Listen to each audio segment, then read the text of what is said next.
Surprise. Now Amanda will finally have the luxury she deserves. My mother-in-law's voice echoed through the phone, dripping with satisfaction.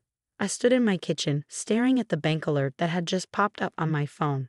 A $2 million transaction I definitely hadn't authorized. My name is Olivia Parker, and at 34, I never expected to be the victim of identity theft by my own mother-in-law, Barbara Thompson. She'd always made it clear that her daughter Amanda was the golden child, while I was just the woman who trapped her precious son into marriage. "Barbara," I said, keeping my voice steady despite the rage building inside me. "Did you just use my information to buy Amanda a yacht?" "Oh, don't be so dramatic," she laughed. "It's not like you need all that credit. Besides, Amanda has always dreamed of having her own yacht. You're just being selfish, sitting on all that good credit while my poor daughter struggles." I thought about the years I'd spent building my perfect credit score, the careful financial planning, the sacrifices. Now, in one swoop, Barbara had potentially ruined everything. But instead of exploding, I smiled, remembering the conversation I'd had with my bank's fraud department just last month. "Congratulations," I said calmly. "I hope Amanda enjoys her new yacht." Barbara's triumphant tone faltered slightly at my lack of reaction. "Well, yes, she will. She deserves this, you know. Unlike some people, she comes from real family money." I almost laughed at the irony. Barbara had no idea about the safety nets I'd put in place after catching her snooping through my financial documents during Christmas dinner. The hidden cameras in my home office had caught her photographing my Social Security card and bank statements while everyone else was busy with holiday celebrations. "Is there anything else, Barbara?" I asked pleasantly. "I'm actually expecting an important call." "No, that's all," she replied, sounding uncertain. "You're taking this better than expected." After hanging up, I immediately called my husband David. He answered on the third ring, sounding distracted.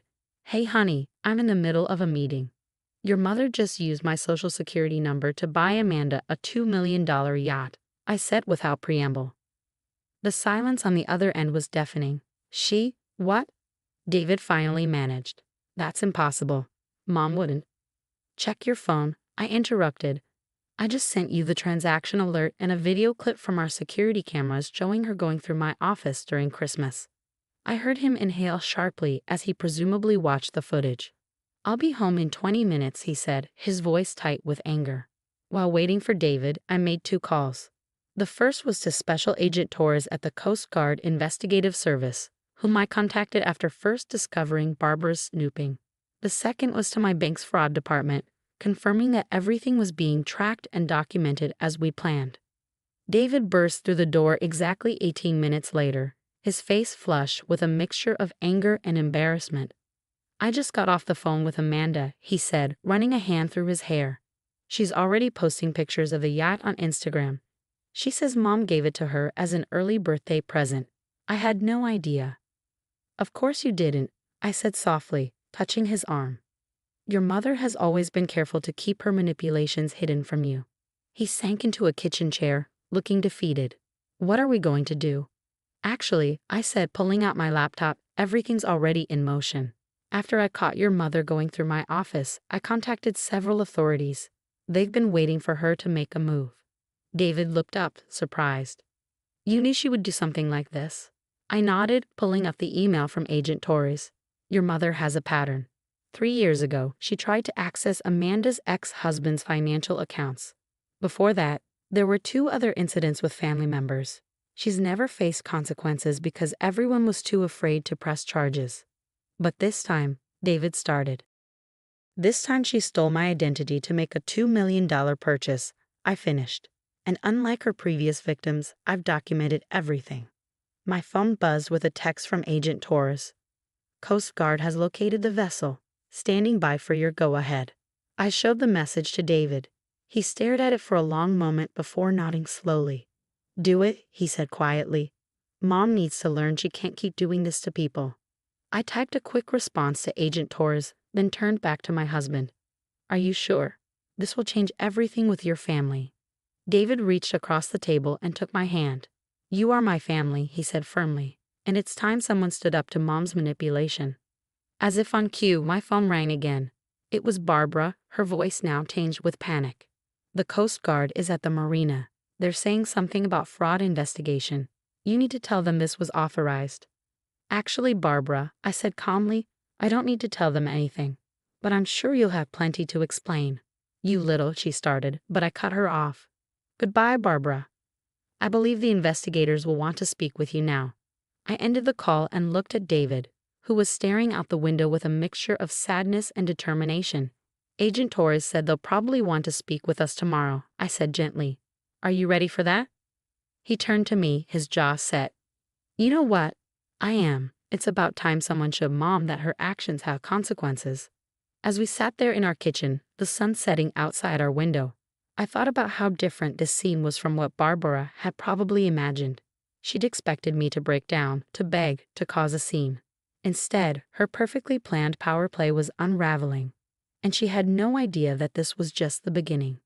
My phone buzzed again. A news alert about a fraud investigation involving a newly purchased yacht. I showed it to David, who read it silently before looking up at me with a mix of admiration and resolve. You know Amanda's going to be devastated, he said. I nodded. Yes. But maybe this will finally break the cycle. Your sister needs to learn she can't keep benefiting from your mother's schemes. The sound of more incoming messages filled the kitchen, probably flying texts from various family members as news of the Coast Guard's intervention spread. But for now, we let them go unanswered. Tomorrow would bring its own challenges, but tonight we had taken the first step toward ending Barbara's reign of financial manipulation. And somewhere in the harbor, a $2 million yacht was about to become evidence in a federal investigation. The next morning dawned with a barrage of missed calls and angry text messages. Amanda had posted a tearful Instagram story about how I was destroying the family, while Barbara's friends were flooding social media with posts about how some people couldn't understand the meaning of family generosity. I sat across from Agent Torres in her office, the morning sun streaming through the windows of the Coast Guard Investigative Service building. David sat beside me, his hand steady in mine as we went through the evidence. Mrs. Parker, Agent Torres said, sliding a folder across her desk. The documentation you provided is extremely thorough. Your mother-in-law didn't just steal your identity for the yacht purchase. We've uncovered multiple attempts to access your accounts over the past 3 months. She pulled out a series of photographs, screenshots from our security cameras showing Barbara methodically going through my office drawers, copying documents, and even attempting to access my computer. There's more, Agent Torres continued, her expression serious. The yacht purchase was just the tip of the iceberg. Mrs. Thompson apparently used your information to open several credit cards in your name. She's been funding your sister-in-law's lifestyle for months. David's grip on my hand tightened. How much? He asked, his voice hoarse. Close to $3 million in total, Agent Torres replied. The yacht was her boldest move, but there were numerous smaller transactions, designer clothes, jewelry, even a small condo in Miami. I felt the blood drain from my face. Even though I'd suspected Barbara's schemes ran deep, the actual scale was staggering. How did she think she'd get away with this? Agent Torres smiled grimly. According to our interview with her this morning, she believed family loyalty would prevent you from pressing charges. She seemed quite shocked when we explained the federal nature of these crimes. Just then, my phone buzzed with a text from my bank's fraud investigator. Additional attempts to access your accounts detected this morning. Mrs. Thompson tried to transfer funds using your compromised information. I showed the message to Agent Torres, who shook her head in disbelief. Even after being questioned, she's still trying. This definitely strengthens our case. David stood up suddenly, pacing the office. I need to talk to Amanda, he said. She needs to understand she can't keep the things Mom bought with stolen money. As if on cue, my phone lit up with Amanda's name. I put it on speaker. How could you do this to me? She shrieked. The Coast Guard seized my yacht. Do you know how humiliating that was? All my friends were there. Amanda, I said calmly, that yacht was purchased with stolen money, using my stolen identity. It was never yours. Mom was just trying to help me, she shot back. Unlike you, I wasn't born with a silver spoon. Some of us have to rely on family. David grabbed the phone. Amanda, stop. Mom committed federal crimes. She's looking at serious charges. And you? He paused, looking at Agent Torres, who nodded. You might be investigated as an accessory if you knew about this. There was a long silence on the other end.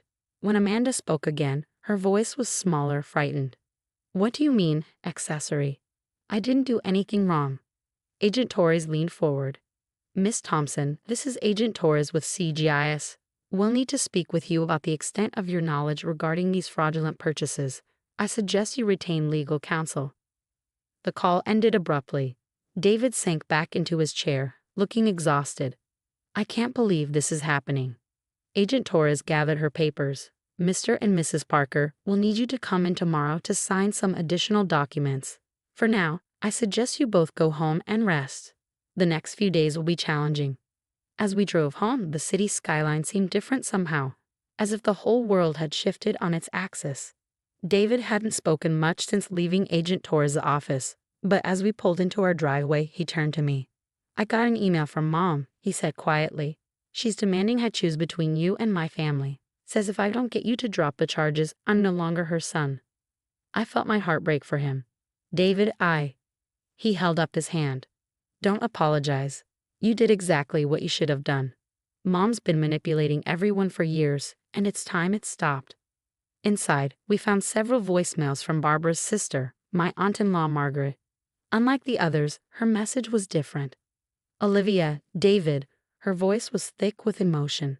I just wanted you to know, Barbara did the same thing to me 3 years ago. I was too ashamed to say anything then, but I'm willing to testify now. You're not alone in this.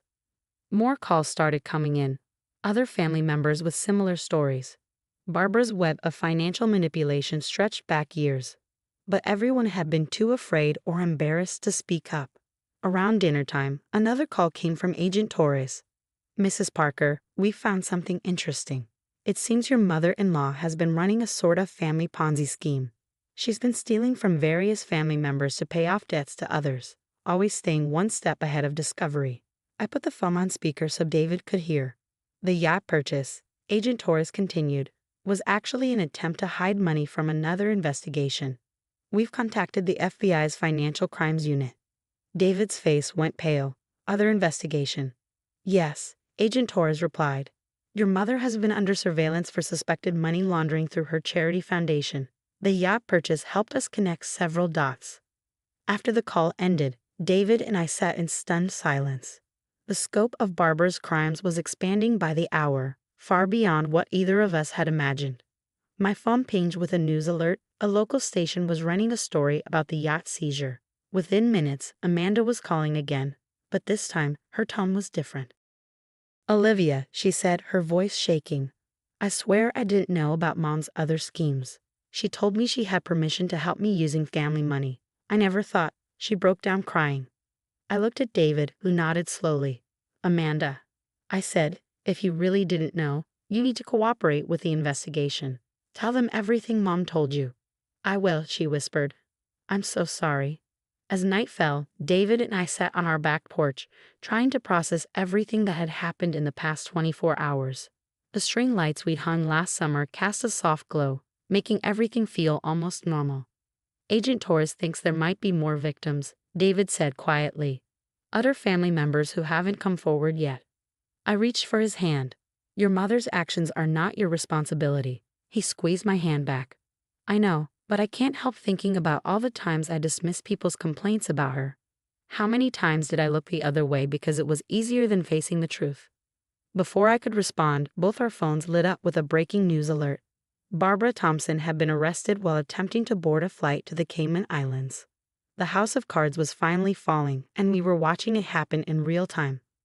A month after Barbara's arrest, I sat in our living room surrounded by paperwork from various investigators. The full scope of her financial crimes had been staggering. Nearly $12 million stolen from 15 different family members over 8 years. The yacht purchase that had finally exposed everything was just the grand finale of her elaborate scheme. The FBI wants to interview you again, David said, walking in with 2 cups of coffee. They've linked Mom's charity foundation to some major tax fraud cases. I accepted the coffee gratefully. How's Amanda doing? Better, he sighed. The therapy seems to be helping. She started looking for a real job, and she's cooperating fully with the investigation. Yesterday she gave them access to all the gifts Mom bought her over the years. The transformation in Amanda had been unexpected but welcome. After the initial shock wore off, she'd been horrified to discover how many people her mother had hurt. She'd voluntarily surrendered everything purchased with stolen money and had even started reaching out to make amends with family members. My phone buzzed. Another message from Aunt Margaret. She'd become an unexpected ally, helping coordinate other victims and ensuring everyone's stories were heard. Meeting tomorrow at 2 p.m. with the victim support group. More people coming forward. The support group had been Margaret's idea.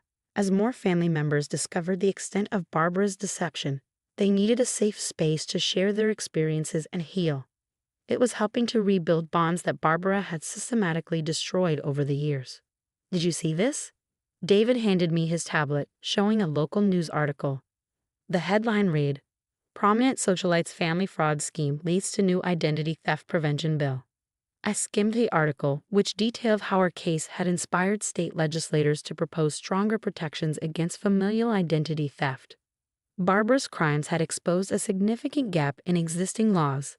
The assumption that family members wouldn't steal from each other often led to delayed investigations and complicated prosecutions. Your mother's legacy, I said softly, might end up being positive change, just not in the way she intended. David sat beside me, wrapping an arm around my shoulders. I got another letter from her today, he admitted. She's still trying to justify everything. Says she only did it because she loves her family and wanted to help. Help herself to other people's money, I corrected gently. He nodded. I know. It's just hard to reconcile the mom I thought I knew with the person in these investigation reports. The doorbell rang. It was Agent Torres with an update. Good news, she said, settling into our armchair. We've recovered about 70% of the stolen assets so far. The yacht has been sold at auction, and the proceeds will be distributed among the victims. She pulled out her tablet. There's more. Mrs. Thompson's detailed records actually helped us uncover 3 other major fraud rings. She kept meticulous notes about everyone she encountered in her activities. Of course she did, David muttered. Mom always was organized. Agent Torres smiled sympathetically. The prosecutor is offering a plea deal. In exchange for her cooperation in these other cases, they're recommending a reduced sentence. Still significant time, but less than if this goes to trial. After she left, David and I walked to our favorite spot in the backyard garden. The late afternoon sun cast long shadows across the flowers we planted together last spring. You know what's ironic? I said, watching a butterfly land on one of the blooms. Your mother always claimed I wasn't good enough for this family, that I didn't understand the importance of family loyalty. But in the end, her actions brought the real meaning of family to light. David pulled me close. You showed more loyalty by standing up to her than anyone who enabled her behavior, including me. We all did what we thought was right at the time, I reminded him. What matters is what we do now. That evening, we hosted a small dinner for Amanda and Aunt Margaret. The conversation was different now. No more artificial pleasantries or underlying tensions. Instead, there was honest discussion about healing, accountability, and moving forward. I found all my old journals, Amanda said over dessert. Reading them now, I can see how Mom manipulated everyone, playing us against each other. I'm so sorry I was part of that, Olivia. We all were, Margaret added. But thanks to you standing up to her, we have a chance to build something better. Later, after our guests had left, David and I sat on the porch swing, listening to the evening crickets. My phone buzzed one last time, a message from Agent Torres. Final victim count is in. 23 family members over 10 years. Your case stopped it from becoming 24. I showed David the message. He was quiet for a moment before speaking. You know, when this all started with the yacht purchase, I was terrified it would tear our family apart. Instead, it's helping us build a stronger one. I thought about the support group meetings, the renewed connections between family members, the honest conversations that were finally happening. Barbara's schemes had been built on isolation and secrecy, but their exposure had created unity and truth. Your mother wanted to be the family center of power, I said. Instead, she taught us all how to stand on our own. As the stars began to appear in the darkening sky, I felt a deep sense of peace. The past months had been challenging, but they'd led to something valuable. A family rebuilt on honesty, mutual respect, and real loyalty. David squeezed my hand. Ready to go in? I nodded, taking one last look at the peaceful garden. Yes, Tomorrow's another day of rebuilding. And in that moment, I knew that while Barbara's crimes had caused pain, it also paved the way for genuine healing. Sometimes the greatest gift you can give a family is the courage to face the truth, no matter how difficult it might be.